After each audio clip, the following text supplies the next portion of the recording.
Okay, so going back to the start, and as per usual, I'll just use that billowy smoke to start up. So what is it? Pyro, configure billowy smoke there.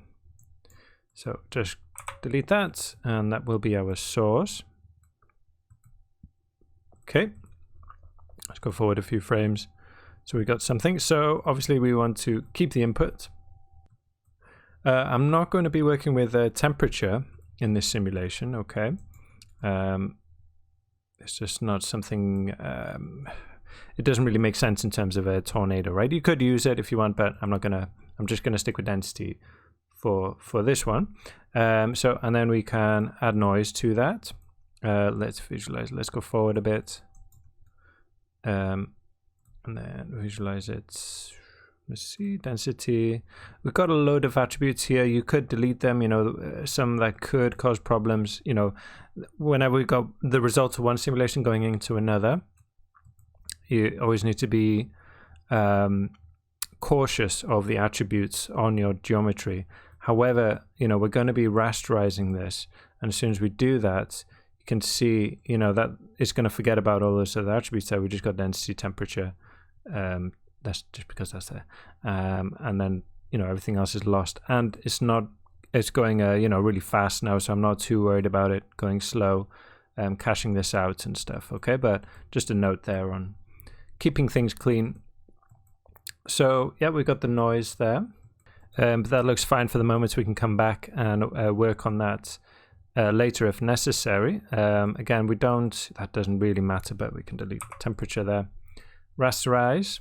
Again, no temperature, but again, doesn't really matter. It doesn't make a difference. So yeah, we got the density there. One thing we spoke about but not used is this velocity blur.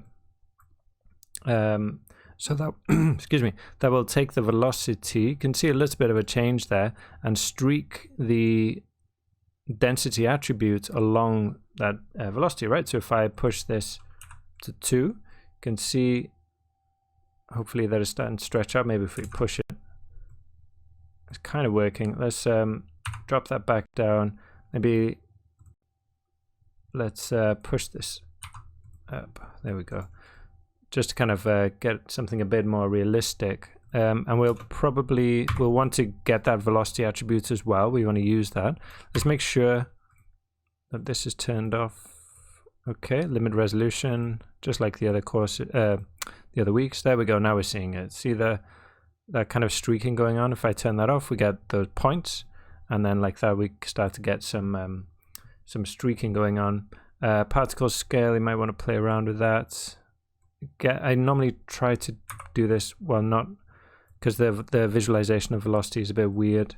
Let's do like 0.5 there. Blurring samples probably won't make that much difference here if we don't stretch this out too much. Okay, let's make sure we go back to the start. So you can see that's what's going into our simulation with the velocity as well. Okay, I think the reason, yeah, so it looks like we're just seeing half of it. I think because we've got negative values on one side, but don't worry, you know, it's difficult to visualize the velocity. You got to do, I think we can try, what is it? I think it's, no, volume slice.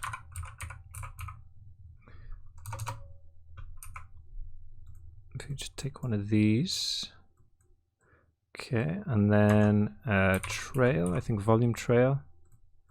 So volume slice, let's see that.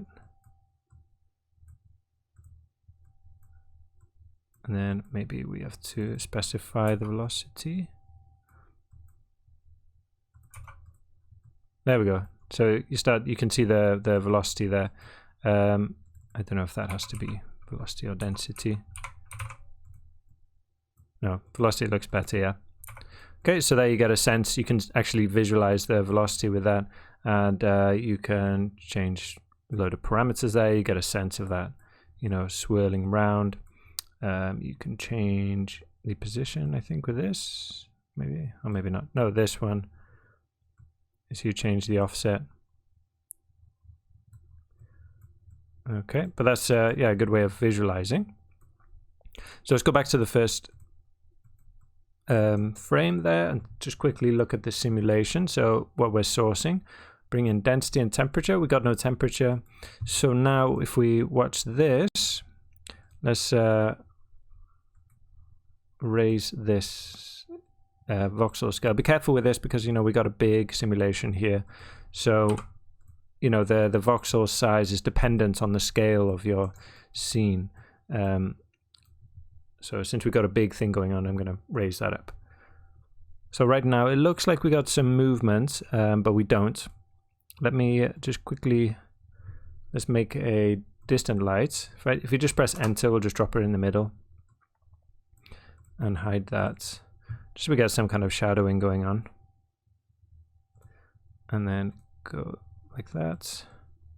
See, we get some shadows there. Maybe if we kind of look from here. Right, so yeah, it looks like we got animation, but that's just where the volume is being sourced in, and then we got some microsolvers working. You can see some of the disturbance, I think, yeah, disturbance and dissipation going on around the edges, but there's no actual velocity or turbulence, nothing moving it. So we'll look at sourcing, bring in that velocity, and something else as well, which will be cool.